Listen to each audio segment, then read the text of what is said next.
ಸಂವಿಧಾನ ಪೀಠಿಕೆ ದೀಕ್ಷಾ ವಿಧಿ ರಾಷ್ಟ್ರಕ್ಕೆ ಭಾರತದ ಪ್ರಜೆಗಳಾದ ನಾವು ಭಾರತದ ಪ್ರಜೆಗಳಾದ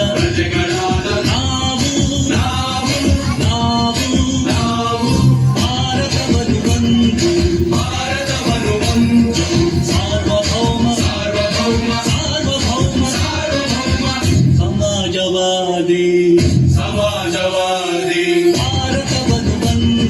ಭಾರತವನ್ನು ಒಂದು ಜಾತ್ಯತೀತ ಪ್ರಜಾಸತ್ತಾತ್ಮಕ ಗಣರಾಜ್ಯ ಬಂದಾಗಿ ರೂಪಿಸುವುದಕ್ಕಾಗಿ ಭಾರತೀಯರೆಲ್ಲರಿಗೂ ಸಾಮಾಜಿಕ ಆರ್ಥಿಕ ಮತ್ತು ರಾಜಕೀಯ ನ್ಯಾಯವನ್ನು ವಿಚಾರ ಅಭಿವ್ಯಕ್ತಿ ನಂಬಿಕೆ ಧರ್ಮ ಮತ್ತು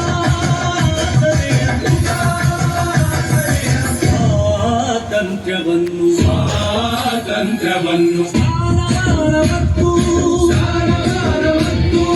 ಅವಕಾಶಗಳ ಸಮತೆ ದೊರೆಯುವಂತೆ ಮಾಡಲು ವ್ಯಕ್ತಿ ಗೌರವ ದೇಶದ ಏಕತೆ ಸಮಗ್ರತೆಗಾಗಿ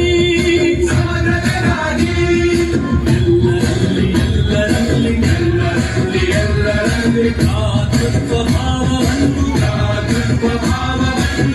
ಮೂಡಿಸುವುದಕ್ಕಾಗಿ ಸಂಕಲ್ಪ ಮಾಡಿ ಸಂವಿಧಾನ ಸಭೆಯಲ್ಲಿ ನಮ್ಮ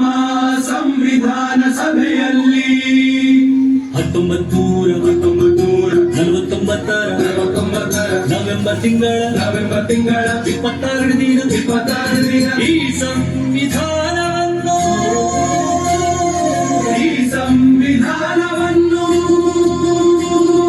ನಮಗೆ ನಾವೇ ಅರ್ಪಿಸಿಕೊಂಡು ಅಂಗೀಕರಿಸಿ ಶಾಸನವಾಗಿ ವಿಧಿಸಿಕೊಂಡಿದ್ದೇವೆ.